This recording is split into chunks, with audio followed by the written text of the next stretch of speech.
Bienvenue sur la vidéo de présentation de l'outil de suivi et de surveillance des étiages sur le Rhône, OSEC-Rhône.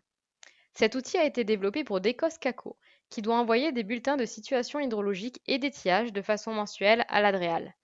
Les méthodes utilisées précédemment caractérisaient les étiages via des statistiques de débit sur des mois civils entre janvier et décembre. Ces méthodes ne sont donc plus pertinentes pour caractériser des étiages, qui sont des événements qui peuvent durer plusieurs mois et qui peuvent être consécutifs et en parallèle à plusieurs stations sur le Rhône ou sur les affluents. Dans ce cadre, l'outil OSEC-Rhône a été développé. Il permet de caractériser les étiages de façon événementielle, en opérationnel et au jour le jour sur le Rhône et les affluents. Il se présente sous la forme de cette feuille Excel avec plusieurs options.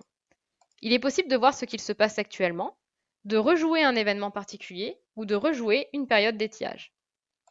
En sélectionnant par exemple en cours et en cliquant sur ce bouton pour lancer l'outil, on a une fenêtre de commande qui s'ouvre puisque des scripts R vont être déroulés en arrière-plan et vont calculer toute la méthodologie de caractérisation des étiages sur les derniers mois. Ces scripts R vont aussi permettre de pouvoir écrire des résultats qui sont un tableau des événements d'étiage depuis 1984 ainsi que des figures. On peut regarder ici les résultats pour l'événement en cours, puisque aujourd'hui, au 15 septembre 2020, il y a un événement en cours. On peut par exemple voir l'étendue spatiale de l'événement en cours. Donc cet événement a commencé avant le 23 juin 2020 et est toujours en cours. Il a touché 40% du bassin rhodanien ou des affluents et jusqu'à 50% dernièrement. On peut également aller voir par exemple des durées par station. Donc on a 32 stations. Et si on sélectionne par exemple Beaucaire, on voit l'événement d'étiage en cours ici, dont la date de milieu est août 2020, depuis 1984 et les périodes de retour en durée.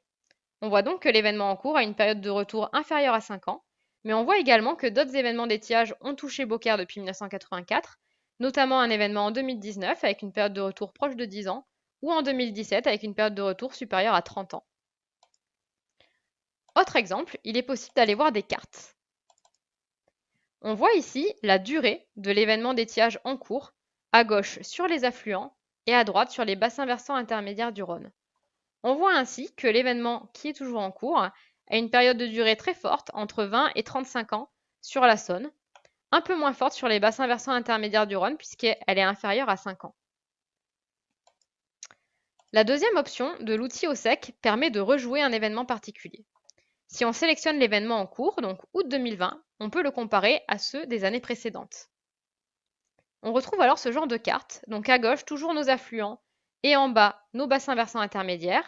Donc celle-ci ressemble aux cartes précédentes puisque c'est l'événement qui est en cours et on a rajouté les événements de 2019, 2018 et 2017. On voit ainsi que les événements de 2019, 2018 et 2017 ont été très intenses, que ce soit sur les affluents ou sur les bassins versants intermédiaires du Rhône, puisque les périodes de retour sont supérieures à 10, 20 ou 35 ans. Ainsi, l'outil OSEC-Rhône permet de caractériser les étiages de façon événementielle et d'avoir des données concrètes de durée et de sévérité via des cartes ou des chroniques sur un historique. L'historique remonte jusqu'en 1984, mais des études qui vont bientôt démarrer vont permettre de rallonger cet historique et d'avoir des données depuis 1920. Cet outil permet donc de connaître la situation actuelle et de pouvoir les comparer aux étiages passés. Il va bientôt être pouvoir utilisé également en prévisionnel, puisqu'il ne nécessite que des débits journaliers pour tourner et peut donc être utilisé pour connaître quelle va être la situation hydrologique en termes d'étiage sur les prochains mois et donc adapter les plannings de production.